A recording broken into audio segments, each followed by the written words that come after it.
Hey guys, what's up? So welcome to the third part of the first lesson, and here we'll cover the last two topics left, which is exchange rate arithmetic and economic indicators. So here's a little about settlement date or value date. Settlement date is the date on which the contract gets matured. Now the settlement in OTC spot markets happen by actual delivery of currency. Now what does OTC market means? The trading and derivative market is categorized into two, OTC market and exchange traded market. The key difference in two is that exchange traded market is standardized, which means it is more regulated by the rules and regulation imposed by centralized corporation, and there is less of a risk in exchange traded derivatives. While in OTC, the contract is customized as per the need of the trader, and there is less of a regulation in the market with high risk. Okay, so this topic has been covered in detail in the next lesson. However, here I'm just giving you a glimpse what it actually means.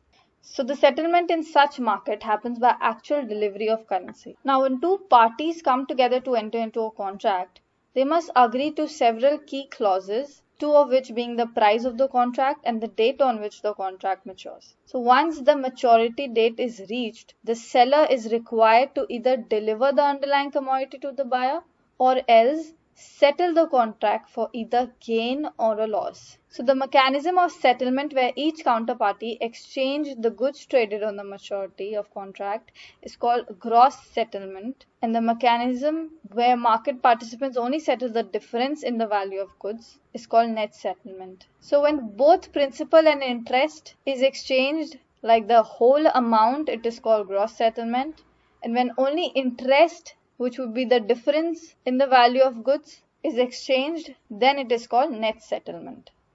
Now there may be a cash settlement or physical delivery of the goods, but it depends on the different ways the traders typically navigate delivery. So in OTC currency market, settlement date, the date at which the contract matures, is called value date. And the value date is different from trade date. How is it different? On trade date, the two counterparties agree to a transaction with certain terms regarding the currency of exchange, price, amount, and the value date, which is the date at which the contract should get mature. So the trade date is the date at which the counterparties enter into a contract by adhering to certain terms. Now the settlement of the transaction when counterparties actually exchange currency is called the value date. So trade date is at the beginning and value date is at the end. Now coming to the table where it starts from trade date. As we know, it's the date at which the counterparties enter into a contract. So your counterparties agree to transact with certain terms. So that is known as trade date or transaction date or cash date. Now cash rate is the price at which the settlement takes place on the trade date itself. So when the settlement happens on the trade date, that price is known as cash rate. And if the settlement happens one day after the trade day, it is known as TOM rate. The price at which the settlement happens is known as TOM rate. TOM stands for tomorrow. So settlement happening immediately on the next business date, it is known as TOM rate or tomorrow rate. So if the settlement happens immediately after the trade date, the price at which the contract is settled is called tomorrow rate. So if trade date is Monday, the next business day would be a Tuesday. So if the settlement takes place on Tuesday, then that price at which the settlement occurs is known as tomorrow rate. And now spot is a value date. And what did we mean by value date? Value date is the date at which the contract is settled. In OTC currency market, that settlement date is called value date. So the value date is known as spot when it occurs on the second business day. So if this is Monday, the second business day would be a Wednesday. And now any settlement date after spot value date is called forward value date. So these are some of the things you need to know. Trade date, cash rate, tomorrow rate, which happens when the settlement takes place on the next business day. If it happens on the second business day, it is called spot. And if the settlement takes place on any date after spot value date, it is called forward value date. So I hope you have understood this. Now let's come to the question. So this is how bid and ask rate is converted for a currency. This image is there to simplify your numericals by using these two steps only. Now this being a currency pair, this is the rate to buy one base currency, which is USD, and this is the rate to sell one currency. So as we know, the unit of the base currency is always 1. So this is read as it would take 75.29 INR to buy 1 USD, and it would take 75.32 INR to sell 1 USD. This is the bid rate, this is the ask rate. Now for the first step, what we need to do is, we need to focus on the base currency and we need to see it from the perspective of a trader. So if this is the bid price of the bank, we know that this would be the ask price for a trader. So after deciding what the buy rate and the sell rate would be, we come to the second step where we need to decide if division is to be done or multiplication. Now how do we decide that? If the amount to be converted is in terms of base currency, then we will multiply. And if the amount to be converted is in terms of quote currency, then we'll divide it with the rate. So let's check this with an example. A Chinese tourist decides to travel India and estimates the expense to be 15 lakh rupees. Of these two currency is this, then what would be the amount of yuan that he would be required to convert in order to meet his expenses in India? So for the first step, we know that the base currency is yuan. And now in order to buy INR, he needs to sell yuan because yuan is the currency of his domestic country. So here he would sell yuan to buy INR. The rate is the price of yuan quoted in terms of INR, and the Chinese has to sell yuan to buy INR. Okay. So from the perspective of a trader, we know the sell rate is this, right? Because this is the rate at which the banks are willing to buy from us. So we have decided which rate we would choose. Now for the second step, here we need to decide if multiplication is to be done or division. So how do we decide? We see if the amount to be converted is in terms of base currency or quote currency. So we divide the rupee by the rate chosen to sell yuan in order to buy INR. Our amount of yuan to meet the expenses of 15 lakh rupees would be 1,32,518 yuan. Now this is how you would convert the bid and ask rate. Just these two steps are enough for you to convert them. Now coming to the cross rate. Here the rate of two currency pair would be given and we would be asked to find the rate of the missing currency pair.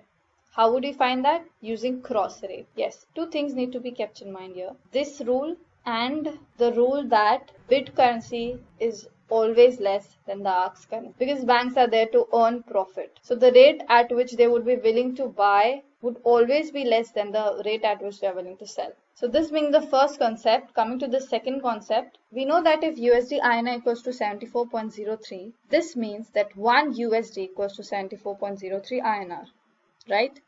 Now if this equation is converted to fraction, it would be like this, right? Where 1 was sent here and INR was sent here. So this being the fraction of this currency pair, we can come to the conclusion that the quote currency is the numerator while the base currency is the denominator here. This would simplify our numericals to perform cross-rate arithmetic in order to determine the missing values exchanged. Okay, just these two concepts.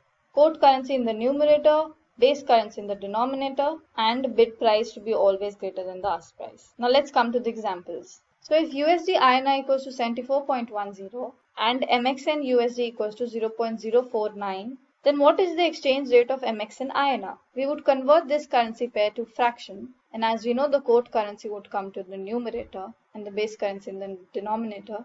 After converting it to fraction, we will now cross multiply to know the missing exchange rate of this currency pair. So for INR MXN, that is what we need to find, INR by USD multiplied by USD by MXN, which equals to INR by MXN. So this is how we would come to the exchange rate of MXN INR, right? So this was just the concept.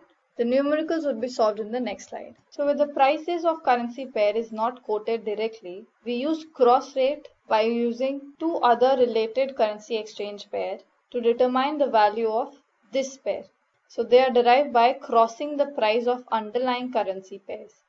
Okay. So here in the example, we are given these two exchange rate of this currency pair And now from a mental framework, we can see that USD being the common currency pair would get cancelled when multiplied, and then we would be left with this in numerator and this in denominator. What have we been asked to find? The same, right? So when this pair is converted to fraction, it would be this, quote currency in numerator and base currency in the denominator. So now we would convert these two currency pairs into a fraction. It would be this and this, with their respective bid and ask price, right? Now by cross multiplying the bid rate separately and the sell rate separately, we would then find the bid and ask rate of this currency pair, EUR INR. So after performing the cross multiplication, as you can see, here we multiplied the two bid rates to come to the bid rate of this pair. And here we have multiplied the two ask rate to come to the ask rate of the pair. So now you can see the bid and ask rate of this currency pair. It would be this. So this is how we cross multiply the underlying currency pair to find the price of the currency pair for which direct price is not available. Let's see another example. So in order to find direct quote of this currency pair, what are the two underlying currency pair? This and this. And now from a mental framework, we can see that USD would get cancelled. This would come to the numerator and this the denominator when cross multiplied.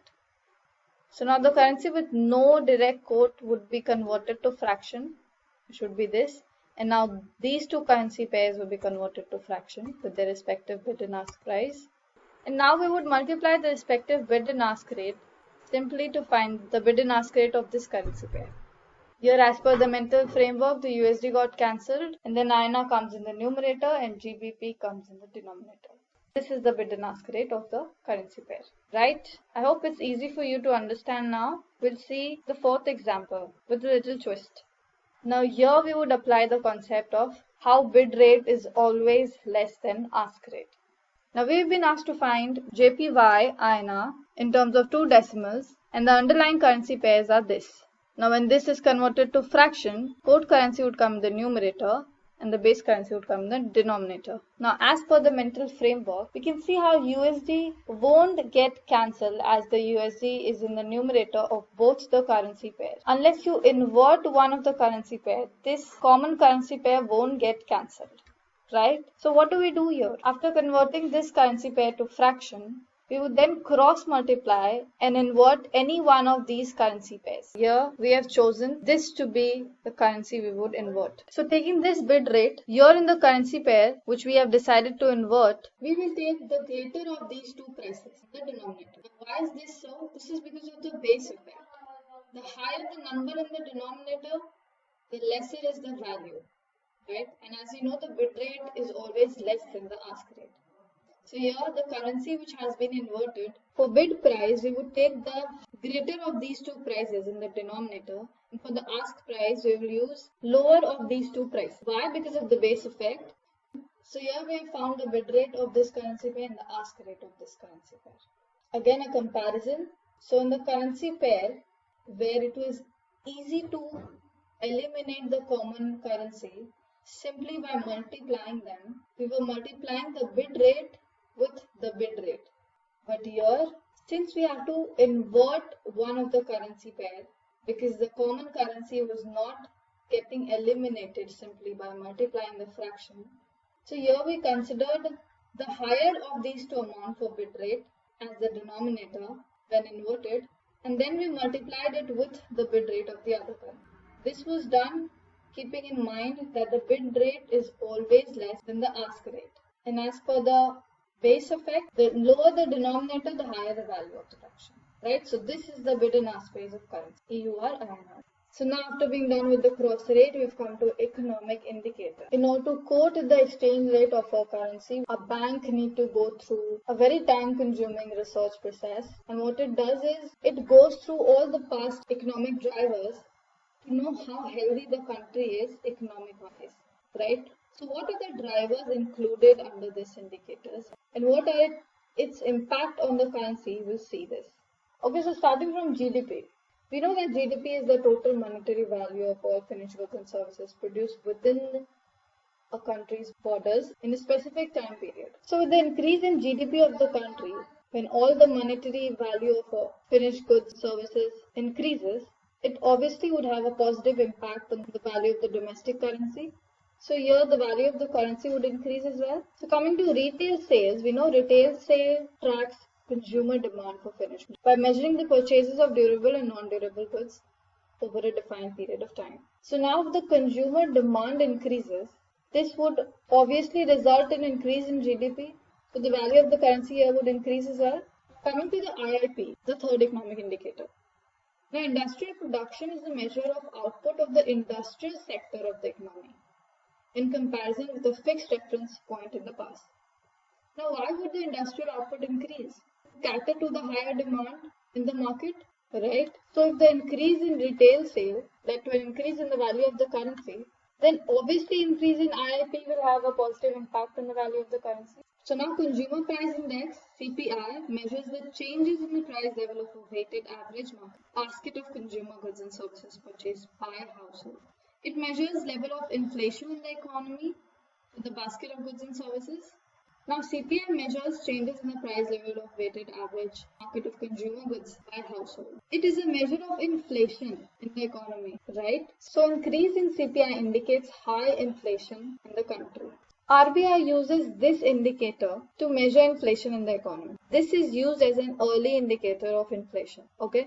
Now the increase in CPI, if this means likely an increase in the interest rate by the central bank, then the currency may strengthen in the short term, but it starts to weaken in the long run as rising inflation hurts the growth of the economy. So the rise in currency is for short term only. Now coming to non-farm payrolls. NFP represents the number of jobs added or lost in the economy over the last month, which includes jobs relating to farming industry, government jobs, household jobs, and employees of non-profit organizations. So in general, in non-recessionary times, NFP number ranges between 10,000 to 2,50,000. So this is during general times only. Okay, so with the increase in NFP, with the increase in the number of jobs in the economy over the last month, what impact do you think this would have on the value of the currency? It would increase, right? So now, coming to import and export, trade is the exchange of capital, goods and services across international borders or territories because there is a need or want of goods and services. We know this. So now if there's an increase in the deficit balance of the country, you anyway can guess what impact it would have on the value of the currency, right? It would decrease. And now you would here see the central bank meetings and the key discussion. Even this impacts the value of the currency because some of the important announcements like interest rate decisions, CRR, bank's perspective on state of the economy, each of these factors have an impact on the value of the currency. So with the higher rate of interest, returns offered to the lenders in an economy increases, which in turn increases the FDI flow in the country by attracting foreign investors. Then this results in an increase in the value of the currency. And with the increase in CRR, where we know that the CRR is the share of a bank's total deposit that is mandated by the RBI to be maintained with the banks as reserve in the form of liquid cash. So if this share increases with the bank to be kept as reserve, then there will be less amount available for the bank to give as loanable funds, right? So now with banks giving less loans, the investment and supply of money in the economy would decrease. And this would result in a decrease in the value of the currency, right? Quiz time to test your understandings. The first question is, which currency pair has a nickname cable? We have the following options. So now coming to the second question, the dash is the currency that is priced and its amount is fixed at 1 unit. We have the following options. And the answer is base currency. I'm sure you would have guessed it right. Coming to the third question, in FX, the two currencies are traded against a common third currency rather than being traded directly against each other. What is this common currency called? The options? You must have guessed it right. It's vehicle currency. Coming to the next question, bank price large value merchant transaction from IBR. It's a true or false question. So yes, bank price large value merchant transaction from IBR only. And the small ones are from card rate. So for value cash or tomorrow cash transaction, the settlement date is T plus 1, T plus 2 or T plus 3. It's T plus 1, right? Yes. So the next question is, the most traded currency pairs in the world are called the majors. True or false? True, right? They are called majors. The settlement in the OTC spot market happens by the actual delivery of currency. This is true as well, right? So the next question is, a rising positive number of NFP in the US will generally lead to the strengthening of US against major international currencies. True or false? Now we have read, with an increase in NFP, the employment in the country must have increased, right? So the increase in the employment, we have seen that to have a positive impact on the value of the currency, right? So obviously USD would strengthen against other international currency. So the answer of this would be true. So now when base currency buys more of the term currency or the quote currency, the base price has depreciated compared to the term currency, is lesser in demand and the term currency is higher in demand, has appreciated and quote currency has depreciated, or has gained importance. Which one? If the base currency can buy more of quote currency or the term currency, then the base currency must have strengthened, right? So it must have appreciated against the quote currency. So we'll go with option 3. It has appreciated and the term currency has depreciated. Coming to the next question. Bank price large value merchant transaction. The mechanism of settlement where each counterparty exchanges the goods traded on the maturity of the contract is called gross settlement. So if the entire transaction value is traded on the maturity of the contract, it is called gross settlement, right? And only when the difference is traded, then it is called net settlement. So in this true and false question, the answer would be true. It is called gross settlement. Now we have a numerical here in a system of 70 currencies with no vehicle currencies. Potentially there would be dash number of exchange rates. We had a formula for this, right? N multiplied by n minus 1 divided by 2. If you can recollect, we use the same formula for the answer. And by using that formula, the answer would come to 2415 as calculated below. So you can check your answer here. 70 being the number of currencies is multiplied to 69 and then divided by 2. This would come as the number of exchange rate in the absence of vehicle currency. So with this, we covered 12% of the syllabus, as the weightage of the first lesson was 12%. So congratulations for coming this far. Thank you guys for being with me all this while, and I hope you got to learn something. I'll keep uploading the video explanation of all the chapters along with the quizzes at the end of each. Don't forget to subscribe and hit the bell icon to get all the updates. So keep learning and keep growing. Thank you.